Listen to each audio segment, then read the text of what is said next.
Hello and welcome. This is Alchemistexe, and this is the weekly update for June 17th. And we have a fun summary week.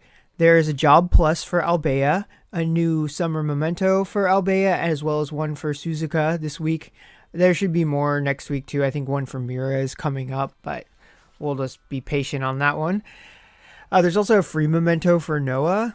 So if you like those units, if you like swimsuit skins, then this is a week for you. Otherwise, it's a good gem saving week for anyone not interested in the summer skins, but more on that later. Let's start with the challenge boards first. You can get a free memento from doing summer stuff. Pretty easy to get. You can get Albea, Suzuka, and Noah for free, as well as 150 shards. So that's definitely, if you don't have any of these units, I definitely recommend it. Suzuka can be great. Albea is Dark Missile, which is not very common. And then Noah can be a Fire Veiler.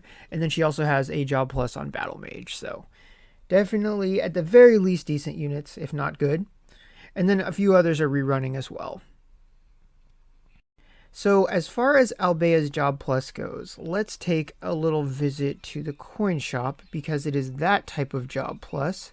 So by doing the troubleshooting on the shore maps, you'll get coins, and then you will use these coins to get the tokens as well as all of the equipment pieces. So just once you get enough coins, you're set. I have not done this event yet. Because I finished getting Dios's job 3. I've been kind of obsessed with that since I got like really close, and then I finally got it out. Got my last Veda run yesterday, and yeah, so now he's all set. I was pretty happy. But yeah, that was a little digression. So another thing in the coin shop that's definitely worth your time and attention is the summer festival coins, which you'll get from doing the mini games like the fishing one, the shooting one, etc. I recommend doing each one of those every day because you get missions for them as well. So once you've done a total of them like 20 times, I think you'll get a bunch of them. And there are some good gears in here that you can get that maybe you missed, like maybe you weren't playing yet back when the winter raid happened to get the winter scarf. It's a pretty niche gear, but it makes you immune to knockback, and that can be invaluable in some maps, as well as the Medal of Vanquishment, which is good for getting rid of units in a raid, so like they come with death sentence on them, so they can do like the buffs they need to do, and then they'll automatically die, so you don't have to waste a turn killing them, that kind of thing. So if you missed out on any of these, it's a good opportunity to get them. So I recommend getting as many of those coins as you possibly can. And then there's also a once a day quest that's more related to enlightenment materials, and I recommend doing that because if you do that and get all the milestones, you'll get enough to just completely enlighten a character. So there's some things we've gotten plenty of for free by now, other things like bubbles, which are still a little bit on the scarce side, so just more free materials the merrier. And that is about it for the content. Consecrated Elements is fixed now, so if you were having trouble finding the key level, it should be back now. And that's about it. It'll definitely fill up a week between all the coin farming, but it is nice that some older units are getting a little love and attention. So with that, let's take a look at the banners. Okay, so for the banners, the first one is a paid summon where you get guaranteed one of these units, and then the rest of it's just any non-collab 5-star. I would pass on this just because I don't think this pool is that great. And then the lack of rerolling. I just don't think the trade-off is worth it.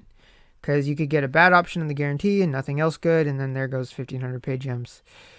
And it's also not the weekend yet. And they've been releasing banners like more gradually. Like one on Saturday, then another on Sunday. So it's like even the freaking start of the weekend is starting to be bait now. And so it's like out baiting this bait.